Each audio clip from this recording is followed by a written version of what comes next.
All right, everybody, this is a joint hearing on Friday, February 14th, 2025 with House Education and House Ways and Means to receive the budget presentation for the Agency of Education.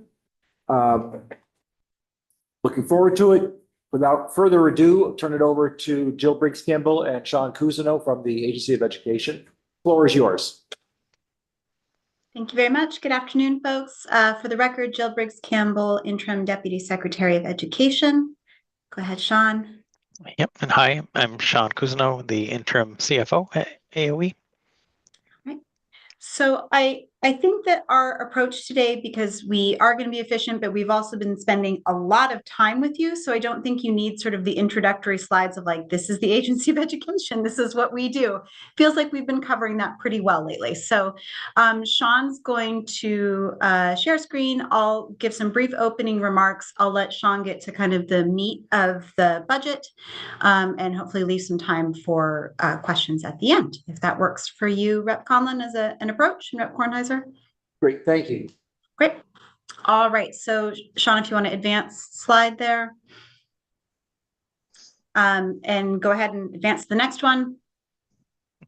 All right. And I think you can advance to the next one because we've been covering a lot of this recently. So just very briefly, there's 6 divisions at the Agency of Education: Ed Quality, FESP, Federal and Education Support Programs, Student Pathways, Student Support Services, Finance and Administration, and Data Management and Analysis. And we also have several mission-specific teams, including Legal, Communication, and Operations. All right. And keep going, Sean. And you can keep going. All right, so just kind of a very brief comments on sort of the current context.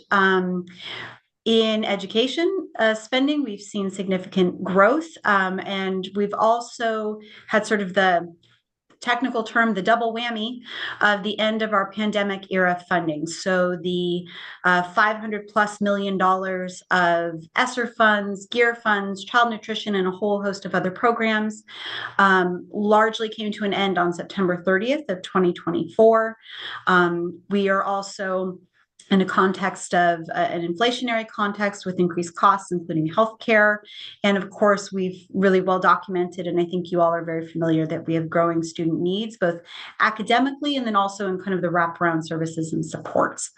I also want to call out, just as a general statement, you all know this, that the governor's proposal for education transformation includes a plan to stabilize the FY26 property growth, and also signaling that the agency is also undertaking significant work this year in the development of a strategic plan. And as we signaled throughout the fall, and in the summer, the Listen and Learn was really designed to inform the priority areas, many of which we've really been talking about a lot recently.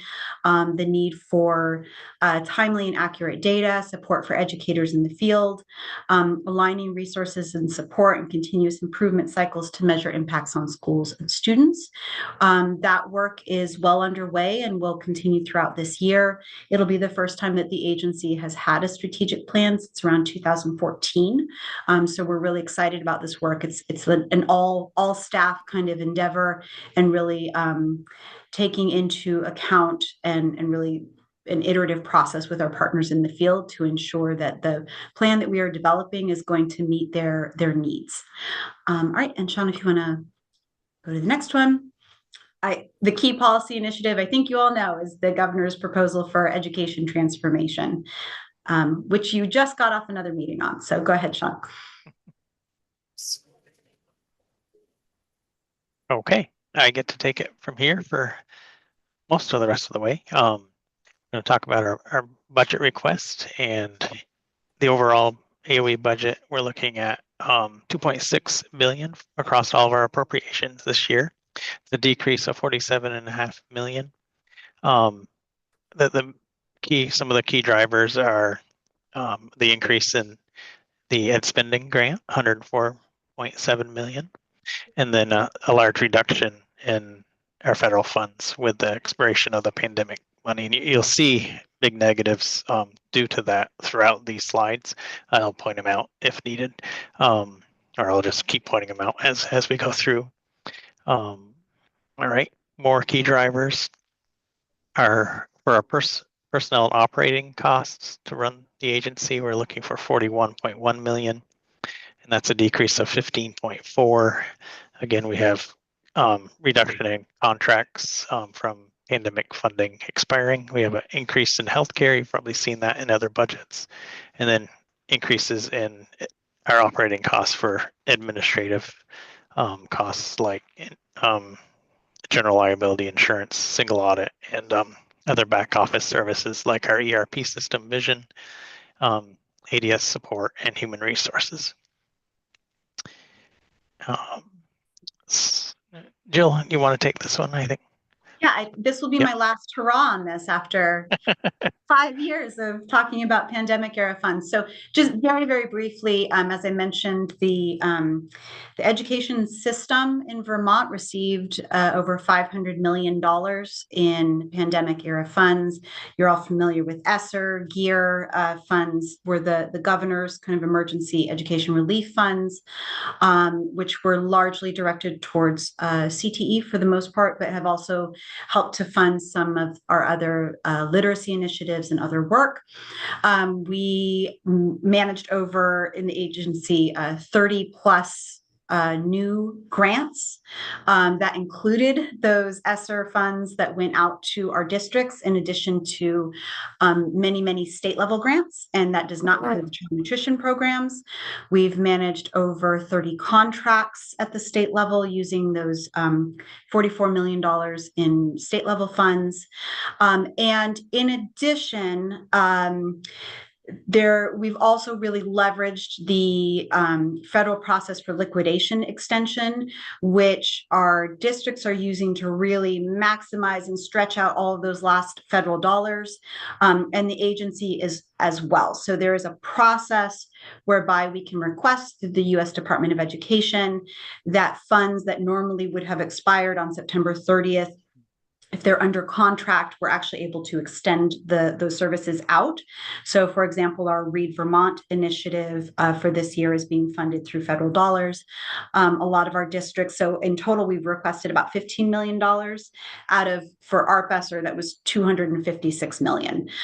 So what that should also really highlight is that our districts are not leaving money on the table. They really maximize those federal dollars, and at the agency, we did as well. We're really trying to squeeze every penny out of this. And so we are using that liquidation extension, which goes through December 2025 for our districts, allowing them to finish up construction projects, allowing them to extend mental health service supports and professional development. And then for the agency, we have that extension through February. We've got a little bit of extra time just for closeout. All right, Sean, handing back to you. Okay. Some of our notable budget request items, a couple of small ones, $50,000 for a grant program for emergency meal sites, $45,000 for we're taking a grant over from DCF for the outreach of Hunger Vermont. It seems to fit better with our nutrition program. And then we have a AOE's portion of Act 264, which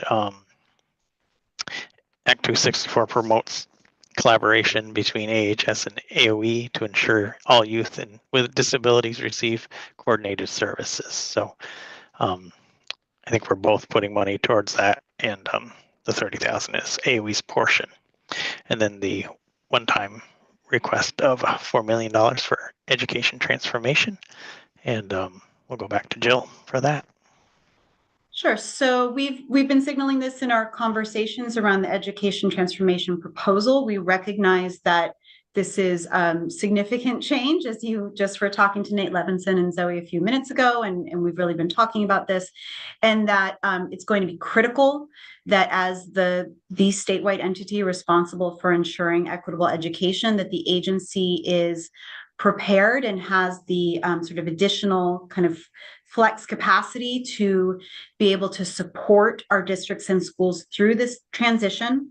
Really very much with an eye towards ensuring that education quality is still met, but really recognizing that as we're making major changes in the governance and the funding, that there's really going to need to be extra support brought on board. So the 3 areas that we've identified for FY26 where we would leverage these funds is in financial transformation and budgeting support. So the first of those is really modeling and ensuring that kind of our proposed transition in FY27, that our districts are going to be I'll take a step back. Ensuring that we've done a real analysis of the impact of the changing and in the foundation formula in FY28, that we're ensuring that our districts are sort of prepared for that. And that may include the budgeting support on the ground that you just saw today. It will include also an evaluation of the financial and operational viability of some of our districts. We haven't really had a moment to sort of talk about this, but we have districts that are incredibly stressed and fragile right now. And so that we may need to sort of accelerate kind of their support and transformation. And so really having the resources on the ground to support that work. And then really extensive training on how would you budget in a new system as you move from 119 districts and 119 budgets and 52 SUs, and really be moving to a new system, and how would you actually budget for that system and staff for that system. The second kind of key aspect here is education quality and accountability.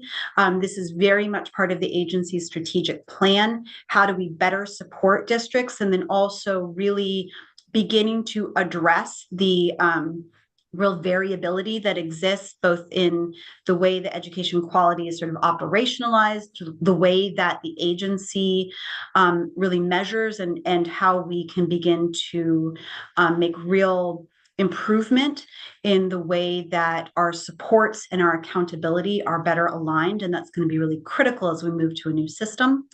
And then really understanding that we need to provide significant support for the transition in school board governance. And so being able to bring in training and support for both the kind of transition boards that we're proposing, and then the new boards who will be moving pretty darn quickly to be able to set up their new districts. And so really bringing that on the ground support throughout FY26 and into FY27 as well. I'll have that hand back to Sean, but maybe we'll have time for questions at the end if folks have questions about that. All right. So back to some numbers. This is our overall budget ask comparison with last year's appropriation, broken into spending type, personal services, operating expenses, and grants. And you'll see the 47.5 million that we talked about earlier there in total.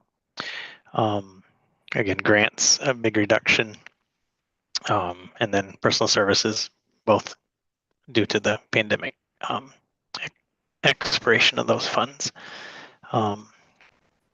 And next, just looking at our general fund appropriation, broken out by personal services and operating, and then the grant fund, the grant programs that are funded with general fund.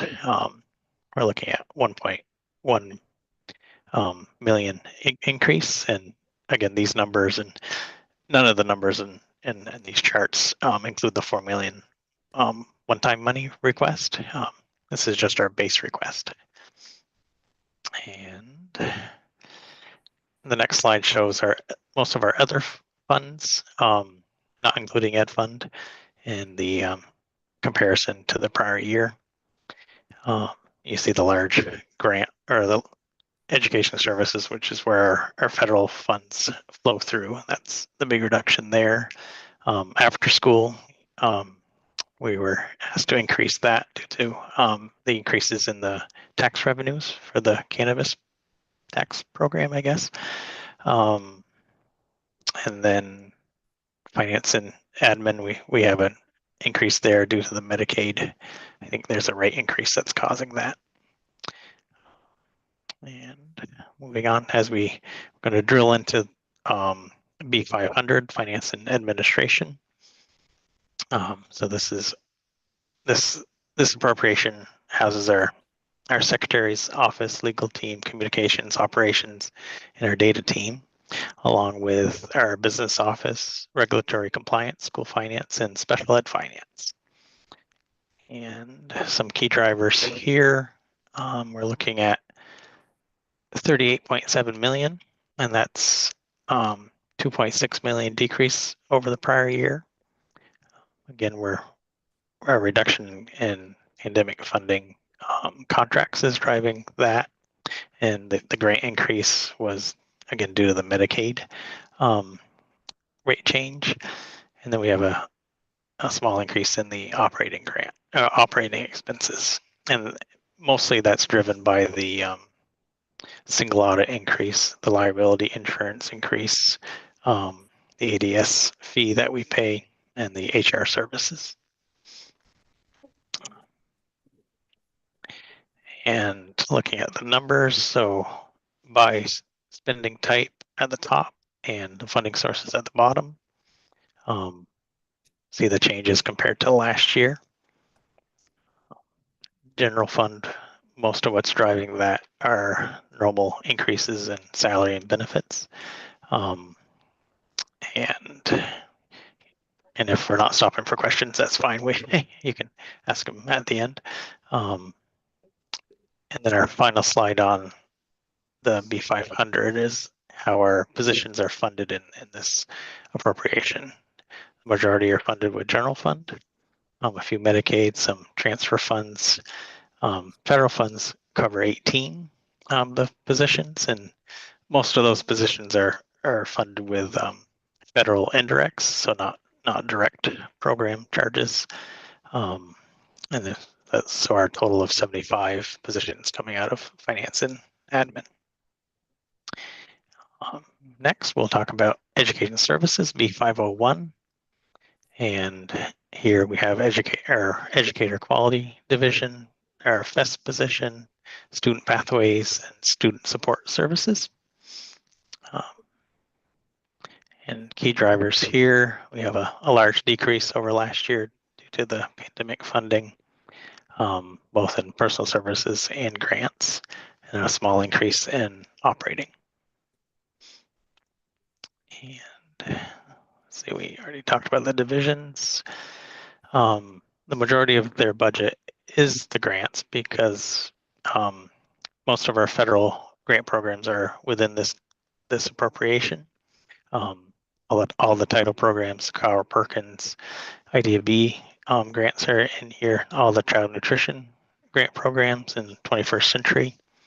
So that most of our federal grants flow through this appropriation. And we've already talked about the decrease several times. Keep moving. Here are the numbers broken out and compared to last year. Again, the big pandemic expiration of funds drives, the large numbers here.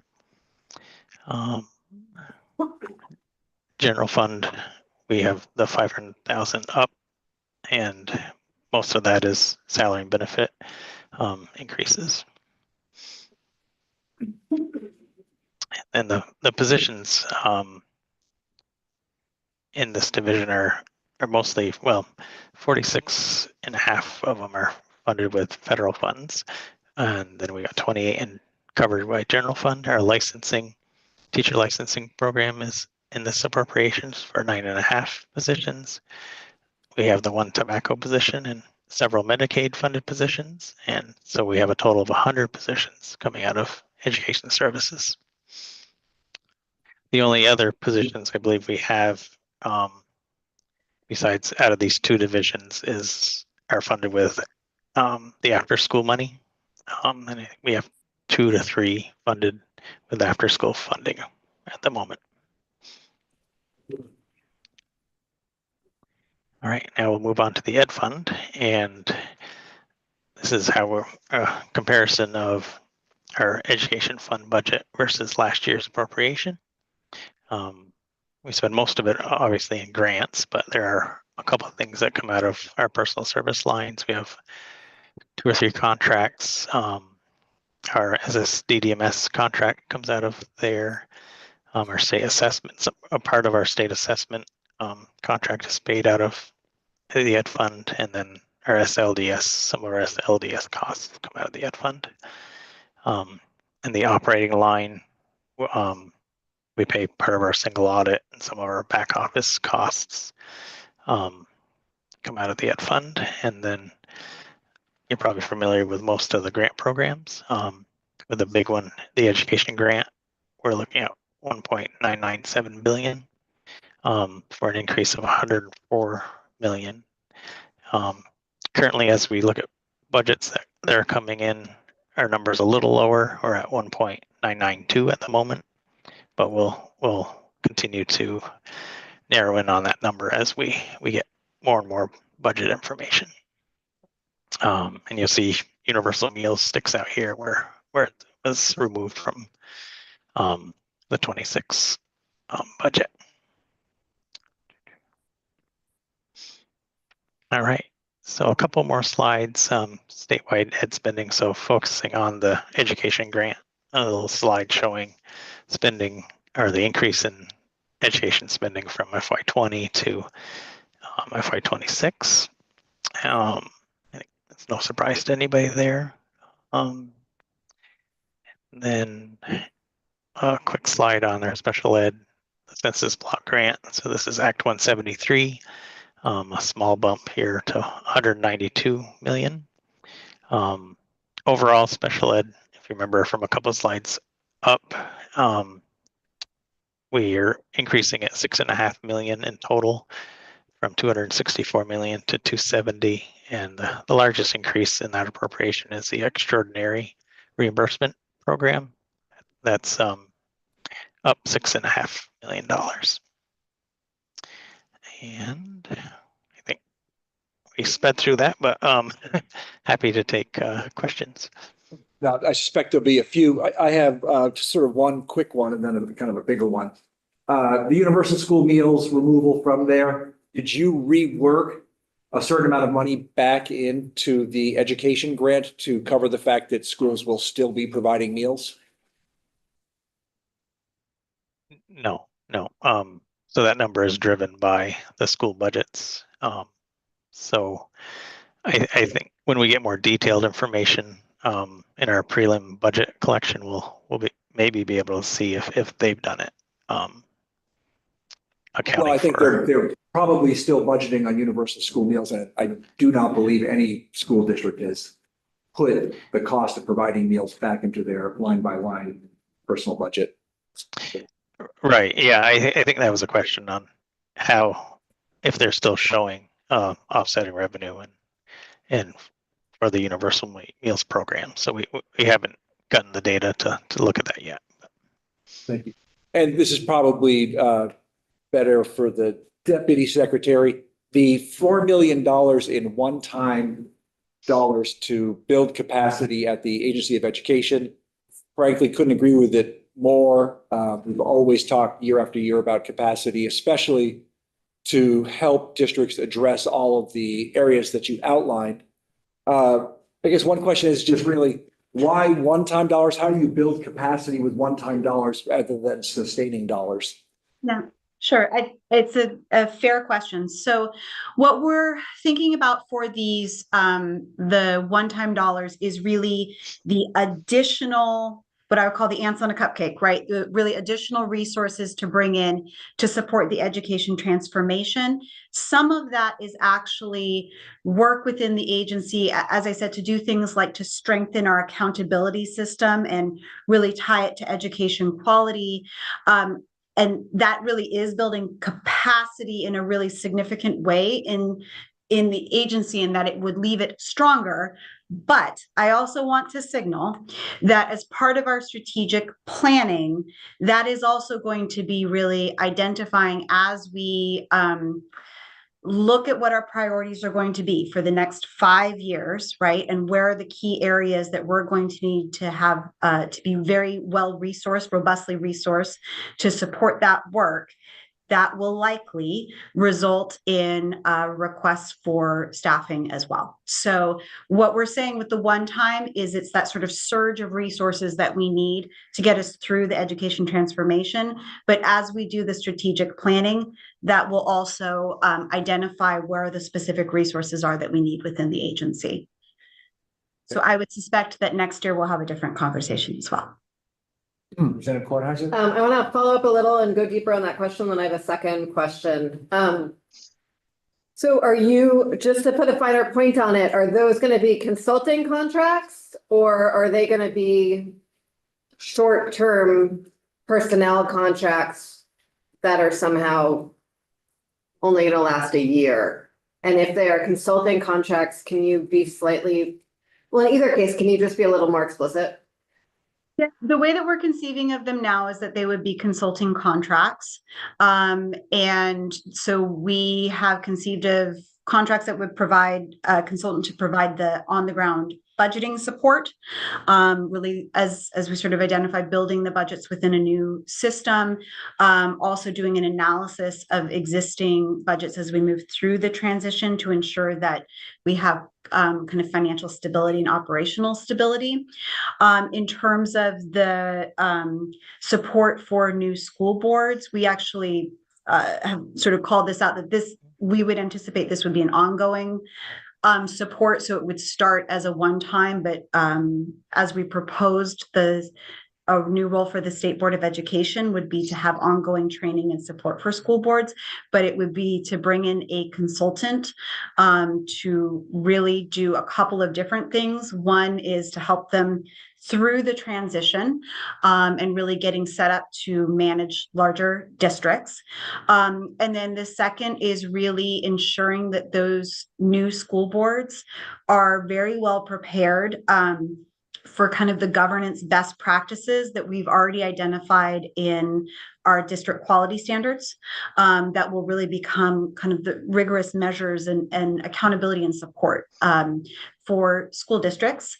And then I think I already said, but with the kind of education quality and accountability, we have some fairly complex work that needs to be done at the agency to really look at the ways that things like our assessment and accountability framework. So this is everything from local benchmark assessments to the statewide assessment to our SS state plan to high leverage education quality standards, how we teach and learn, all of these things really right now, my colloquial phrase is the plumbing isn't hooked up.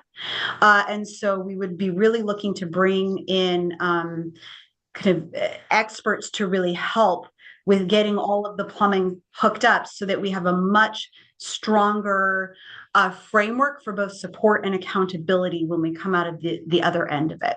So I don't know if that's giving you enough detail. Chair Kornheiser, would you like more? I think I want to understand how that fits into is what I was I think I want to understand how that fits into the really significant vacancies that you're experiencing right now, both vacancy savings, the fact that working with consultants and hiring consultants takes significant internal capacity to do well, how that all imagined to fit together. So Rep Long had asked me on earlier this week when I was in to provide some information around our current vacancies. So I'm happy to provide that and sort of our status on some of those key positions. So currently the agency has 23 vacant positions out of 181. Overall, 14 of those vacancies are currently in the recruitment pipeline. So many of them are actually active postings right now. And it doesn't include any positions that have been offered and accepted. Overall, our vacancy rate trend line in 2020 was 6%, in 2023 was 9%, and in 2024 was 8%. The state average is 6 to 7%. So I agree with you that we have some critical areas of expertise. We've actually done quite a lot of work over the past year and even the past few months to ensure that those critical vacancies that we're sometimes challenged to hire for, because we've actually signaled this multiple times, right? That we are often competing with experts in the field that are overseeing, say, 500 students, and we have 80,000 students. But because of some of the restrictions of the kind of state pay scale, it's hard to kind of recruit that expertise. But to address that, particularly in finance, we've actually made some restructuring of duties and reclassifications so that we can try to attract the kind of level of expertise and talent that we need. Because as you pointed out, we're going to really need that subject matter expertise in the state agencies to help folks through this. The consultants that I'm describing are work that would not normally be taken up by agency staff, right? So something like school board training is not really necessarily an agency staff function. So we're very careful when we bring on consultants that they are in addition to the subject matter expertise that we expect agency staff to have and the duties that we expect them to carry out. What we're talking about is a real need to like accelerate capacity very quickly in order to provide those supports. Thank you. I think your hiring challenges are no secret, and we would like to be your partners in it. With all due respect, the Department of Financial Regulation, the Department of Taxes have fairly easy time hiring, and folks who work there could make, $500,000 a year quite easily. And so I think it's really important that we think as holistically as we possibly can about what sort of meaningful work is within government as we're hiring. I have questions about federal funds, so I'm sure someone else will ask. Oh, I'll go there too. Representative Holcomb? I was just gonna offer that one strategy might be applying for a market rate adjustment for the positions that are particularly hard to fill because the pay isn't competitive. And that is something that's done at DFR, for example, to make those positions a little bit more competitive as well. Sure, and just to signal, because there just does seem to be a little bit of maybe not recent updates, but we've done quite a lot of this work internally, and we definitely do use any strategies that we can that we have available to us to attract talent. We've been actively doing that in all of our recent hires, and looking across the agency for the past 12 months, we have looked at ways to ensure that we're retaining talent and aligning them to kind of their level of expertise and duties. So we've actually done significant work on that in the past 12 months, and would be happy to have Courtney O'Brien and maybe our partners in HR come in if that's something that folks are interested in hearing more about.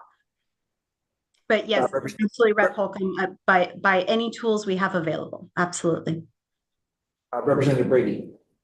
Just a little follow-up on Chair Kornheiser's question. That was my question as well. In those consultant contracts, is it safe to assume they are not necessarily going to be consultants in Vermont? These could be consultant contracts that are dollars leaving the state. I wouldn't necessarily make that statement. I think that we actually have a lot of consultants that we work with in the agency who are in-house experts or in-state experts. So we'll go through the usual RFP process that we do for all of our contracting. Representative Kimball.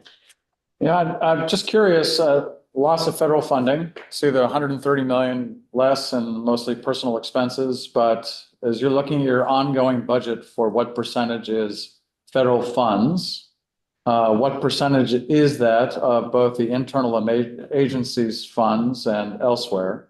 And do you have, we're all guessing as to how secure it is. So that's what we're trying to determine. So can I maybe reframe your question? Is what you're asking, as we're looking at our agency staff that are paid for with federal funds, are you asking about our vulnerabilities given the current context in Washington, D.C.? Sure, let's go with that one. Okay. Yes, it's an area of concern. I think, Sean, you had 20, something like a quarter of our staff in finance and administration are paid for through federal indirects, which just means that it's sort of the cost of doing business to support the federal funds. And then in over in our program side, Sean, it's a significant number. So for example, most of our federal education support programs. So yes, it is. I think it's an area of concern for everyone right now in the state of Vermont. We're doing an audit really to understand those positions.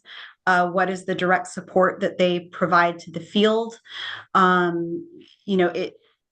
It's really hard to say. I wouldn't want to speculate on anything coming out of the, kind of the Washington, D.C. right now about what might happen. But yes, it is certainly an area of concern for us. Okay, I was just wondering the other part about the reduction from last year to this year in $130 million. And I know those are personal contracts that were paid for by ESSER or by GEAR funds. Those are gone. Are those people that have now left the system? So those, we can talk a little bit about it. They look at like it's personnel services, but it's a little bit of a misnomer. But the largest portion of that is actually the grants that the agency made to our districts, right? So for example, the ARP-ESSER funds, it was like $256 million that the agency managed. We're the pass-through entity. So you'll see it as like an appropriation, but it's not our money, it's the district's money. The state level funds that we had, which was about 44 million across all of the ESSERs and the GEARs, largely the vast majority of it was also grants, various grant programs. The legislature actually directed those funds and where they went. And so those were grant programs to districts or community partners. And then we did also operate quite a few contracts that were things like professional development, mental health supports for educators, ed workforce. So that is the bulk of that. We did retain about, Sean, I want to say it's like $2 million or something like that in admin. And that was really to help us with the kind of the massive influx of dollars. For example, I didn't really have a team when I took over as COVID federal emergency funds manager. So I had 2 contractors that supported some of the kind of nitty gritty day-to-day of that work. One of them I still have on contract to support annual performance reporting and some of the other federal requirements that continue to drag on forever. So that's where I would say we did not do a lot of hiring of positions during COVID with those funds. So we haven't seen that drop in agency personnel. And Sean, please feel free to add anything else to what I just described. Yep. No, what you added at the end was what I was going to say. Yeah. Representative Feltus. Yes, thank you. I would like to go back to the page where you talk about your notable requests, new requests. And one of them is $50,000 for emergency meal sites. Can you explain that a little more completely? When, where, why, or whatever? Sean, Sure. I can help with that if you don't have the notes from Rosie. You can go. Yeah.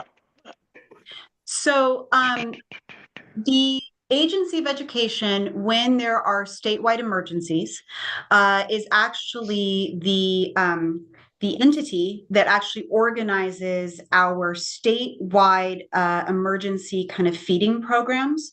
And folks always say, why the Agency of Education? And we point out that the agency oversees feeding thousands of children every day. So we actually have sort of the infrastructure here. And Rosie Kruger, our State Director of Education of Child Nutrition, actually leads the Food Access Information Network, which is all of our community partners. She's a co-lead of that.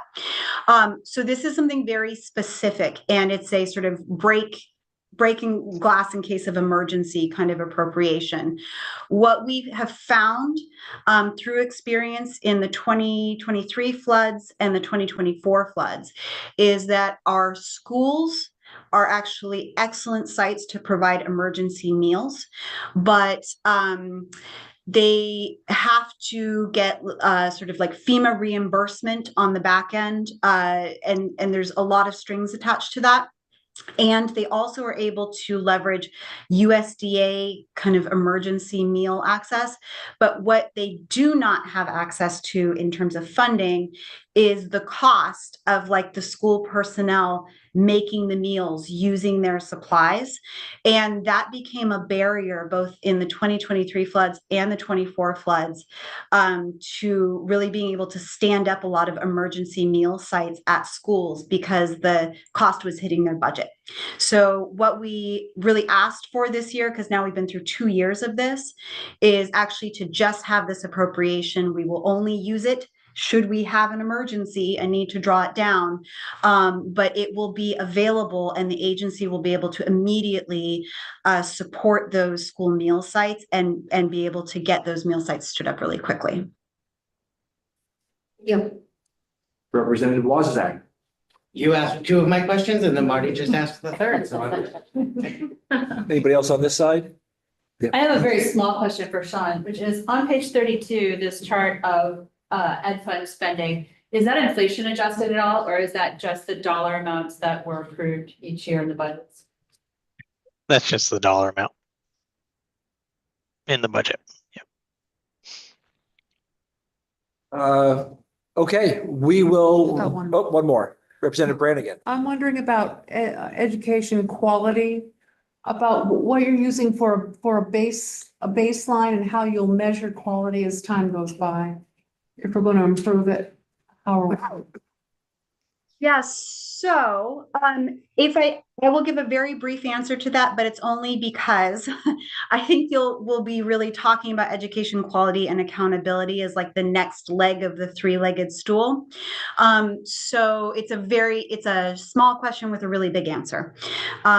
So what we are really looking at in kind of our education transformation proposal, but frankly, it's work that the agency will be doing regardless of what happens, in the legislature this session, is we need to, I think you've heard Secretary Saunders say, what do we need to be tight on and what do we need to be loose on?